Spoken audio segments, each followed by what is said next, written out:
ఓం శ్రీ గురుభ్యో నమః. ఓం శ్రీ మాత్రే నమః. చాలామంది ఈ మధ్య కొన్ని లక్షల మంది మంత్ర సాధన అనేది చేస్తున్నారు.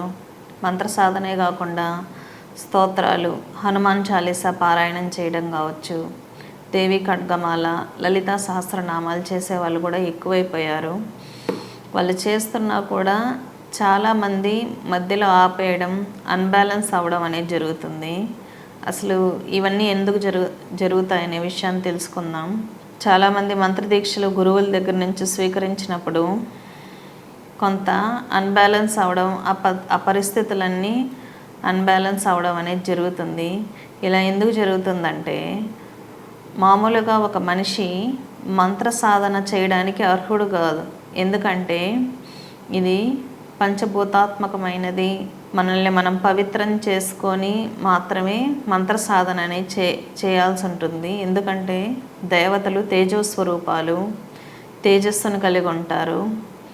అటువంటి గొప్పదైనటువంటి తేజస్వరూపం మానవ శరీరం శుభ్రంగా ఉండదు కాబట్టి రాదు.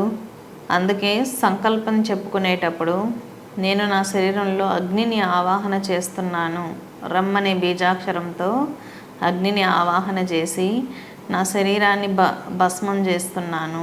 నా శరీరాన్ని భస్మం చేసి దాంట్లో అమృతేశ్వరి అనే ఆ పరాశక్తి ఆ అమృతాత్మని ప్రవేశపెట్టింది అనేటటువంటి సంకల్పాన్ని ఉపయోగించి మనల్ని మనం మన శరీరాన్ని భస్మం చేసుకొని ఆత్మ తేజస్వరూపమైనటువంటి ఆత్మని ఆవాహన చేసి మంత్రశక్తిని ఆవాహన చేస్తున్నట్లు భావన చేస్తూ మంత్రాన్ని దీక్షగా తీసుకొని జపం చేయడం అనేది జరుగుతుంది. కాబట్టి మంత్రాన్ని స్వీకరించేటప్పుడు ఆ మంత్రం ఎటువంటి ఫలితాలు ఇవ్వాలి అనేటటువంటి విషయం ఇచ్చినటువంటి గురువు, స్వీకరించినటువంటి శిష్యుని యొక్క మానసిక స్థితి, గురువు యొక్క తపోబలం మీద ఆధారపడి ఉంటుంది. స్తోత్రాలు చేసే వాళ్ళకు ఎటువంటి ఇబ్బంది ఉండదు. శ్లోకాలు పారాయణం చేసే వాళ్ళకి ఎటువంటి ఇబ్బందులు ఉండవు. ఎందుకంటే చాలా స్లోగా శక్తి అనేది వాళ్ళ శరీరంలో ప్రవేశించడం జరుగుతుంది. ఎటువంటి ఇబ్బందులు లేనటువంటి ప్రక్రియ. అదే రెగ్యులర్గా చేస్తూ ఉండాలి. రెగ్యులారిటీ అనేది మిస్ అయినప్పుడు మనకు ఖచ్చితంగా ప్రభావం అనేది కొంచెం తగ్గుతుంది. అంతేగాని చాలా సేఫ్ జోన్లో ఉంటూ మంత్ర సాధన చేసుకునేటటువంటి ప్రక్రియ, స్తోత్రాలు కానీ, శ్లోకాలు కానీ, ఖడ్గమాలు కానీ, అష్టోత్తరాలు కానీ, అదే మంత్రాన్ని దీక్షగా తీసుకున్నప్పుడు ఒక మనిషికి సెలైన్ ఎక్కిస్తే ఏ విధంగా రియాక్షన్స్ వస్తాయో అదేవిధంగా వెంటనే ఫలితాలు అనేది చూపించడం జరుగుతుంది. మంత్ర సాధన అనేది సరైన గురువు దగ్గర స్వీకరించకుండా ఎలా పడితే అలా బుక్స్లో చూసి చేసినప్పుడు సరైన విధానంలో శక్తి ప్రవేశించకపోతే మనిషికి పిచ్చెక్కేటటువంటి అవకాశాలు కూడా ఉన్నాయి. నరాలు పనిచేయకపోవటం, మానసిక స్థితి చేంజ్ అవ్వటం, చాలా తీవ్రంగా శరీరంలో మార్పులు రావటం, ఇంట్లో వాళ్ళతో విచిత్రంగా ప్రవర్తించడం అనేటటువంటి విషయాలు కూడా జరుగుతూ ఉంటాయి. కాబట్టి ఏ మంత్రాలు పడితే ఆ మంత్రాలు ఎవరు పడితే వాళ్ళ దగ్గర తీసుకోవటం, పుస్తకాల్లో తీసుకోవడం అంత మంచిది కాదు. మన మానసిక స్థితిని మార్చేసి పిచ్చి వాళ్ళలా కూడా తయారు చేస్తుంది మంత్రం అనేది. కాబట్టి మనకు ఒక డిసీజ్ ఉన్నప్పుడు సరైన ట్యాబ్లెట్, సరైన మందు, సెలైన్ ఏ విధంగా అయితే స్వీకరిస్తామో అదేవిధంగా మంత్రాన్ని మనకి ఏది సరిపోతుంది, ఏ దేవత చేయొచ్చు. గృహస్థులు చేసే మంత్రాలు కొన్ని ఉంటాయి, సన్యాసులు చేసేవి కొన్ని ఉంటాయి, బ్రహ్మచర్యం పాటిస్తూ చేసే మంత్రాలు కొన్ని ఉంటాయి.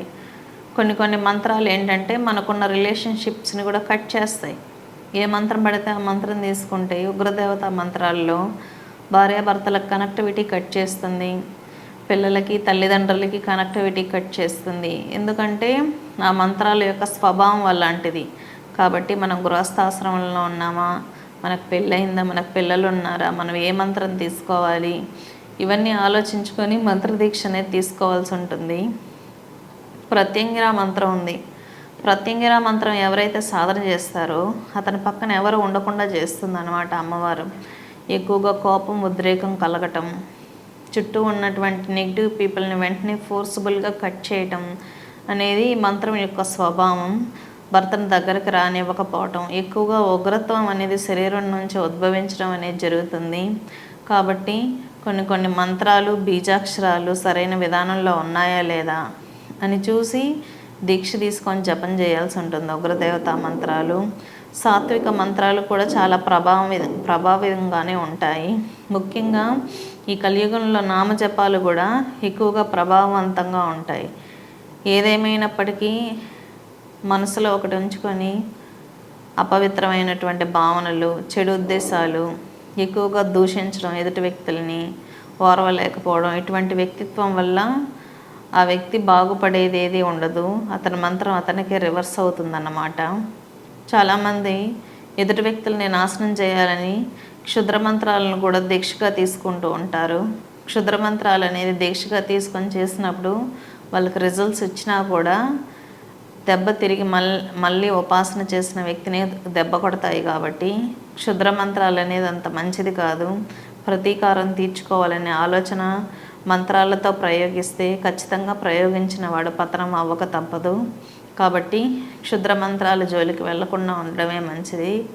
అదేవిధంగా ఒక పెద్ద శక్తి, ఒక పరాశక్తికి ఉపాసన చేస్తున్నప్పుడు నీ శరీరంలో కానీ, నీ మనసులో కానీ, నీ బుద్ధిలో కానీ పవిత్రమైన భావనలు లేకుండా ఉంటే అటువంటి వ్యక్తి యొక్క శరీరంలో 100 సంవత్సరాలు తపస్సు చేసినా కూడా అమ్మవారు ప్రవేశించదు. కాబట్టి శరీరపరంగా పవిత్రత, మానసికంగా, బుద్ధిపరంగా కూడా పవిత్రంగా ఉండడం చాలా ఇంపార్టెంట్. కాబట్టి మంత్రజపం చేస్తూ వాళ్ళని వీళ్ళని తిట్టడం, అనవసరమైన విషయాల్లో జొరబడడం, ఇటువంటి పనుల వల్ల మన మంత్రశక్తి అనేది క్షీణిస్తుంది. మంత్రజపం చేస్తే అమ్మవారు రావటమే కాదు, ఎలా పడితే అలా ఉండి నియమాలు పాటించకపోతే ఒంట్లో ఉన్న శక్తి వెళ్ళిపోతుంది కూడా. ఎంత ఈజీగా వస్తుందో అంత ఈజీగా వెళ్ళిపోతుంది కూడా. కాబట్టి కొన్ని నియమాలు ఉంటాయి. మంత్రం ఫలితాలు ఇవ్వాలంటే అవన్నీ ఆచరించి ముందుకెళ్తేనే మంచిది.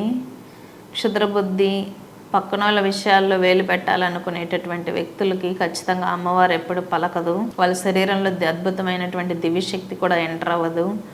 ఒక పెద్ద పరాశక్తి మన కుండలిని రూపంలో ప్రవేశించాలి అంటే మనం ఎంతో పవిత్రమైన భావనలు కలిగి ఉండాలి, పరమత సహనం ఉండాలి, లోక కళ్యాణం కోసం మన ఆలోచనలు ఉండాలి. అటువంటి వ్యక్తుల శరీరంలో మాత్రమే పరాశక్తి అనేది ఎంటర్ అవుతుంది.